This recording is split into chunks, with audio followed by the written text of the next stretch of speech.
Bismillahirrahmanirrahim. Assalamualaikum warahmatullahi wabarakatuh. Kami perwakilan dari kelompok 5 tingkat 3A akan mempresentasikan tentang pneumotoraks yang beranggotakan Meilina Bunga Novitasari, Redi Tri Utami, Risti Elia Eritriana, Widya Febrianti Nur Audina, dan Yulia Tantri. Yang pertama, apakah itu pneumotoraks? Pneumotoraks merupakan ketika udara atau gas dalam kavum pleura yang memisahkan pleura visceralis dan pleura parietalis sehingga jaringan paru tertekan. Etiologi pneumotoraks. Pneumotoraks spontan primer adalah pecahnya pleura flaps. Pneumotoraks spontan sekunder disebabkan oleh emfisema, TB, sarkoidosis, fibrosis, keganasan, dan fibrosis paru. Latrogenik, komplikasi prosedur medis atau operasi seperti terapi torasentesis, trakeostomi, biopsi pleura, dan lain-lain. Traumatis, bentuk paling umum dari pneumotoraks dan hemotoraks disebabkan oleh trauma dada terbuka atau tertutup terkait dengan cedera tumpul atau tembus. Manifestasi klinis dari pneumotoraks yaitu nyeri pleura yang timbul tiba-tiba, gawat nafas minimal jika pneumotoraks ringan, gawat nafas akut jika pneumotoraks luas, kecemasan, dyspnea, tachypnea, lapar udara, penggunaan otot-otot pernafasan tambahan, sianosis sentral pada hipoksemia berat. Pada pneumotoraks sederhana, trakea berada di garis tengah, ekspansi dada berkurang, bunyi nafas mungkin menghilang, dan perkusi dada mungkin normal atau hiperresonansi, bergantung pada luasnya pneumotoraks, takikardi dan diaporesis berat. Klasifikasi pneumotoraks. Yang pertama adalah pneumotoraks spontan terbagi menjadi dua, yaitu pneumotoraks spontan primer tanpa disertai penyakit paru yang mendasari, dan yang kedua pneumotoraks spontan sekunder merupakan komplikasi dari penyakit paru yang mendahulinya. Kemudian klasifikasi berdasarkan pneumotoraks traumatik non-latrogenik dan pneumotoraks traumatik latrogenik. Yang ketiga pneumotoraks berdasarkan fistulanya. Pertama, pneumotoraks tertutup, tekanan udara di rongga pleura sedikit lebih tinggi dibandingkan tekanan pleura pada sisi hemitoraks kontralateral. Yang kedua, pneumotoraks terbuka, yaitu ketika terjadi luka terbuka pada dinding dada sehingga pada saat inspirasi udara dapat keluar melalui luka tersebut. Yang terakhir, tension pneumotoraks, yaitu karena mekanisme cek valve atau saat inspirasi udara masuk ke rongga pleura, tetapi pada saat ekspirasi udara dari rongga pleura tidak dapat keluar. Patofisiologi pneumotoraks secara sederhana proses terjadinya pneumotoraks adalah sebagai berikut. Alveoli disangga oleh kapir lemah dan mudah robek disertai udara yang masuk peribrokon-vaskuler. Bila tekanan melebar, maka tekanan dalam alveoli akan meningkat. Yang kedua, apabila gerakan napas kuat, infeksi dan obstruksi endobronkial sebagai faktor presipitasi yang memudahkan terjadinya robekan. Yang ketiga, kemudian udara yang lepas dari alveoli dapat menggoyahkan jaringan fibrosis di peribronkovaskuler ke arah ileus, masuk mediastinum dan menyebabkan pneumotoraks. Selanjutnya adalah web of cause dari pneumotoraks. Pneumotoraks bisa disebabkan karena dua hal. Untuk yang pertama, karena adanya rongga toraks sampai rongga pleura sehingga udara bisa masuk yang mengakibatkan pneumotoraks. Selanjutnya, karena tekanan darah negatif pada interpleura, maka udara luar akan terhisap masuk ke rongga pleura atau sucking wound. Selanjutnya, akan menyebabkan open pneumotoraks, closed pneumotoraks, atau tension pneumotoraks. Kemudian, tekanan pleura akan meningkat secara terus-menerus yang dapat mengakibatkan yang pertama, sesak nafas progresif atau sukar bernapas dengan berat. Yang kedua, bising nafas berkurang hilang. Yang ketiga, bunyi nafas sonor atau hipersonor. Yang keempat, fototoraks terlihat gambaran udara lebih dari 1/4 rongga toraks. Kemudian untuk penataraksanya bisa dilakukan dengan WSD, Waters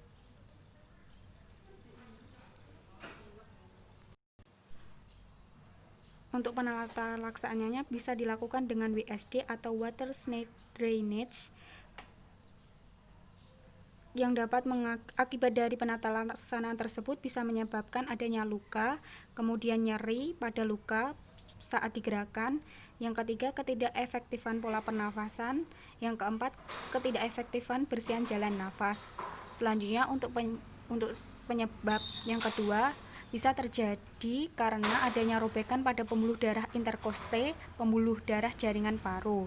Selanjutnya akan terjadi perdarahan, baik perdarahan jaringan interstisium, perdarahan intraalveolar yang diikuti oleh kolaps kapiler yang kecil-kecil dan atelektasis. Kemudian tahanan perifer pada pembuluh paru akan naik. Selanjutnya akan menimbulkan gejala apabila ringan, yaitu kurang dari 300 cc sampai dipungsi. Untuk sedang 300 sampai 800 cc sampai dipasang drain. Untuk klasifikasi berat lebih dari 800 cc sampai torakotomi. Kemudian akan mendesak paru-paru yang mengakibatkan kompresi dan dekompresi, pertukaran gas akan berkurang. Hal tersebut akan mengakibatkan pada penderita yaitu sesak nafas progresif, nyeri saat bernafas atau pernafasan asimetris, dan atau ada jejas.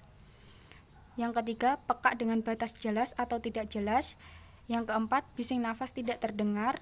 Yang kelima, takikardi atau bradikardi. Yang keenam, anemis. Yang ketujuh, fototoraks menghasilkan 15-35% rongga paru tertutup oleh bayangan. Selanjutnya untuk penata laksanaannya masih sama, yaitu WSD. Akibat dari penata laksanaan tersebut bisa mengakibatkan yang pertama kerusakan integritas kulit, yang kedua risiko infeksi, yang ketiga nyeri akibat dari perawatan WSD sehingga harus diperhatikan, yang keempat gangguan mobilitas fisik, potensial kolaboratif yaitu atelektasis dan pergeseran mediastinum. Untuk komplikasi dari pneumotoraks, yang pertama yaitu ada tension pneumotoraks yaitu mengakibatkan kegagalan respirasi. Yang kedua piopneumotoraks, hidropneumotoraks atau hemopneumotoraks yaitu henti jantung dan paru. Hal tersebut bisa mengakibatkan kematian. Yang ketiga, emfisema subkutan dan pneumomediastinum akibat komplikasi pneumotoraks spontan. Yang keempat, fistel bronchopleura. Yang kelima, emfisema.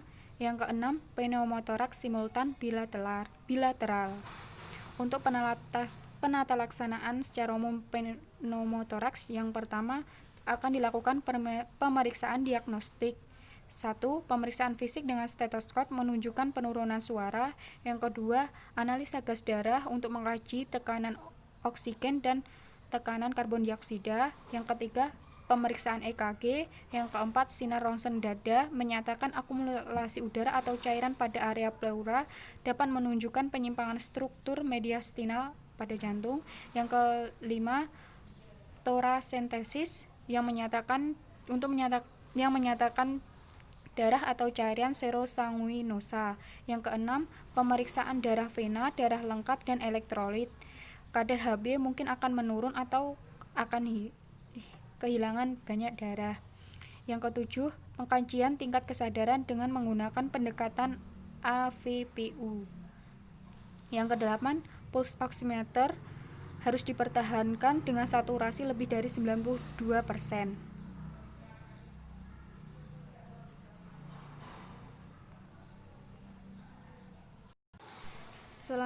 Selanjutnya untuk penata laksanaan medis bisa dilakukan yang pertama chest wound atau sucking chest wound, yang kedua blast injury or tension, penata laksanaan WSD water cell drainage, yang keempat perawatan pre-hospital yaitu melakukan needle thoracocentesis untuk mengurangi tekanan intrapleura.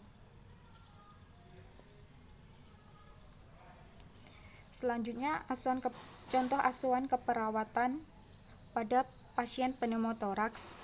Yang pertama, pengkajian biodata, nama Tuan AB, jenis kelamin laki-laki, usia 65 tahun, status perkawinan menikah, pekerjaan pensiunan AURI, agama Islam, Pendidikan terakhir SMA, alamat Ngawi Purba, tanggal pengkajian 5 Oktober 2020, diagnosa medis pneumotoraks.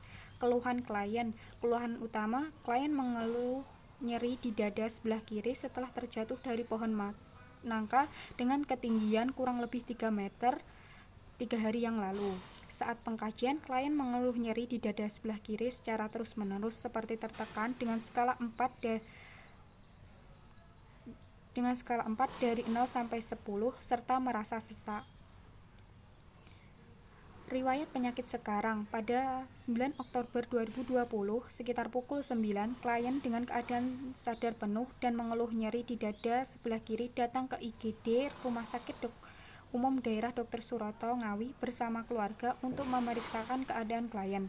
Sebelumnya, tepat 3 hari yang lalu, klien mendapat musibah yaitu jatuh dari pohon nangka dengan ketinggian kurang lebih 3 meter. Saat tiba di UGD, klien diperiksa keadaannya oleh seorang perawat yang berjaga dan didapatkan hasil tekanan darah 110/70 mm raksa, respirasi rate-nya 26 kali per menit, nadi 85 kali per menit, suhu 37 derajat Celcius, GCS 15, keadaan kompos mentis. Setelah itu, dokter yang berjaga juga memeriksa klien dan mendiagnosa bahwa klien mengalami pneumotoraks. Riwayat penyakit yang lalu atau terdahulu, selama ini klien tidak pernah menderita penyakit menular atau penyakit berbahaya seperti diabetes mellitus, hipertensi, dan sebagainya. Riwayat kesehatan keluarga, dalam keluarga klien tidak ada yang menderita penyakit seperti yang diderita klien saat ini.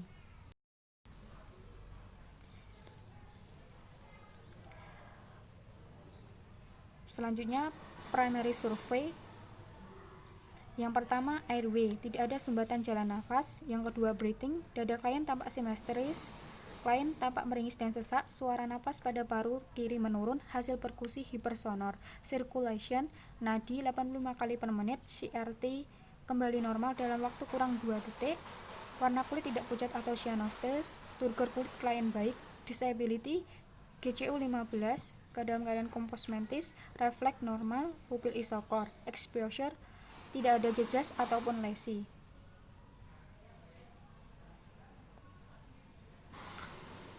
Analisa data. Yang pertama, data subjektif. Klien mengatakan sesak. Data objektif, suara nafas pada dada kiri menurun, hasil perkusi hipersonor, klien tampak sesak, respirasi rate 36 kali per menit atau takipneu. Masalah yang muncul, ketidakefektifan pola nafas, penyebabnya trauma tumpul pada dada kiri mengakibatkan pneumotoraks sehingga terjadinya akumulasi udara di rongga pleura yang mengakibatkan ekspansi paru tidak maksimal sehingga terjadinya pola nafas tidak efektif. Yang kedua, data subjektif,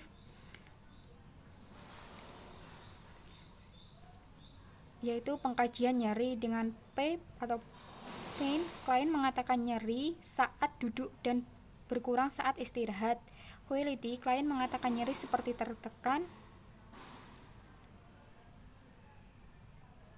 Region, klien mengatakan nyeri di dada sebelah kiri. Scale, klien mengatakan nyeri skala 4 dari 10. Time, klien mengatakan nyeri terasa terus-menerus. Data objektif, klien tampak meringis dan terlihat sesak. Masalah yang muncul yaitu gangguan rasa nyaman, yaitu nyeri. Penyebabnya akibat dari trauma dada yang sehingga mengakibatkan pneumotoraks. Kemudian muncul masalah nyeri dada. Selanjutnya, masalah keperawatan pada klien. Yang pertama adalah ketidakefektifan pola nafas berhubungan dengan trauma dada yang mengakibatkan terjadinya akumulasi udara di rongga pleura. Yang kedua, gangguan rasa nyaman atau nyeri berhubungan dengan trauma dada yang mengakibatkan pneumotoraks. Intervensi keperawatan pada klien. Yang pertama, dengan diagnosa keperawatan ketidakefektifan pola nafas berhubungan dengan akumulasi udara pada rongga pleura, dengan tujuan setelah dilakukan tindakan keperawatan diharapkan pola nafas kembali normal dengan tanda-tanda RR kembali menjadi 16-20 kali per menit dan klien tidak merasakan sesak. Intervensi yang dilakukan adalah kaji kecepatan, kedalaman frekuensi, irama dan bunyi nafas, Kedua, beri oksigen tambahan melalui kanul atau masker sesuai indikasi. Yang ketiga, beri posisi semi-fowler. 4. Latihan meniup balon. Yang terakhir, kolaborasi dengan tim medis untuk memberikan BGA. Rasionalnya, yang pertama mengidentifikasi faktor pencetus. Yang kedua, pengembangan paru secara maksimal dapat dicapai. Latihan pengembangan paru.